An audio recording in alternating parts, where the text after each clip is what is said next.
So today's subject is power of love. I was staying with my dear friend Gabriella from the Jivan Mukti lineage, and she had a book she had picked up at the Delhi airport, and it's the autobiography of Gandhi. And I've read a lot about Gandhi, but I never really knew he had an autobiography. It's about as big as the autobiography of a yogi. And I love this subtitle, and I've only just begun the story, but it's an autobiography of Gandhi, and it's my life is an experiment. And I thought, how brilliant that is. We think, maybe when you read an autobiography or a biography, that they're having a conclusion about what life is at the end of the autobiography, or somebody's written a biography on it.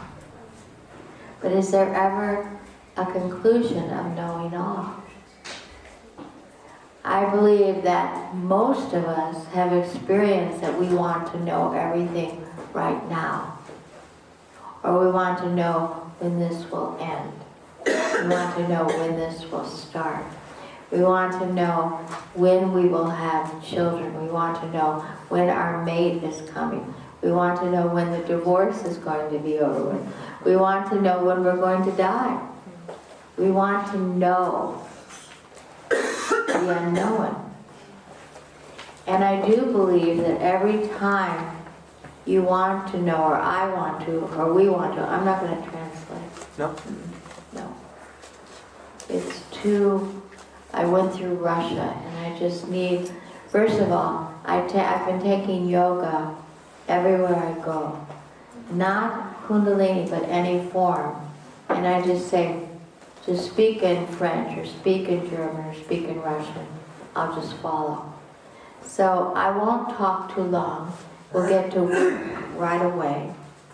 But I just want to conclude that the power of love gives you the all-knowingness that your biography, your autobiography, is never done. It's always in progress. However, if you're looking for the end, then you lose the power of love. It's as simple as that. When you stay present, here, power of love is here.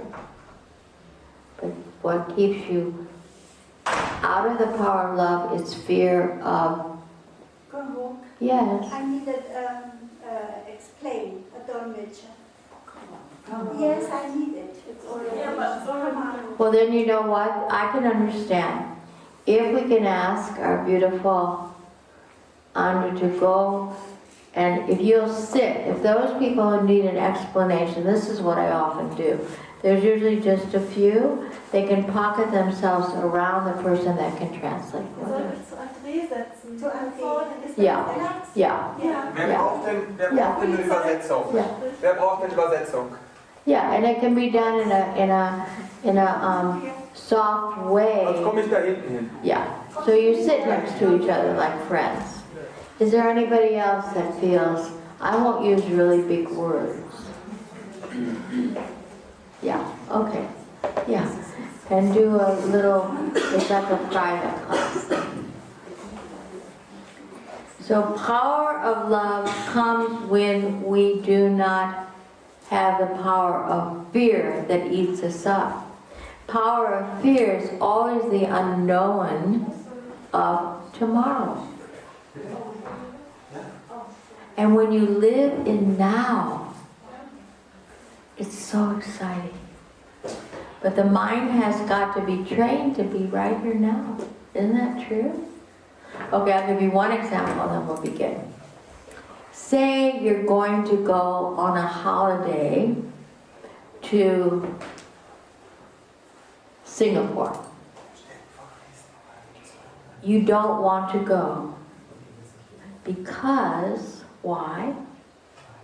You had an experience 10 years ago in Singapore that was not good.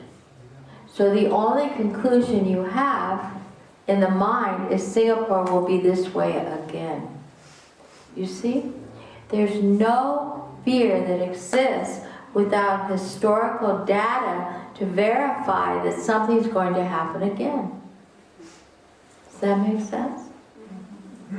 So if you can encounter that in your mind and go back to here, then love is here. You don't even have to discuss the word love. Love is present with the absence of fear. Where does fear come from? Past history. That's totally not relevant to now. It takes a very crisp mind, a very trained mind to live now. But now automatically comes. Okay, say you're going to have a sandwich, right? You go to a restaurant. It automatically comes with bread, right? Otherwise it's not a sandwich. Same way with living now automatically brings love. It's a law. So the conclusion is not how to get love, really, but how to live now. And that's the beauty of Kundalini Yoga, because it's so trained to work on the mind to bring you to the present.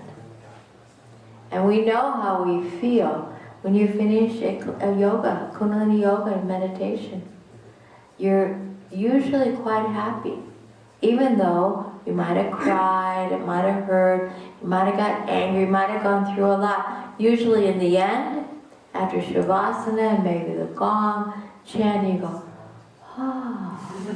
Why? Because you're here, you're not there. And if you do it enough and become a teacher of it, you teach it and you keep doing it, you will be liberated through grace of God. What's liberation? It's being here, not there.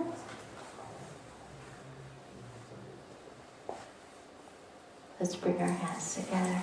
Thank you all.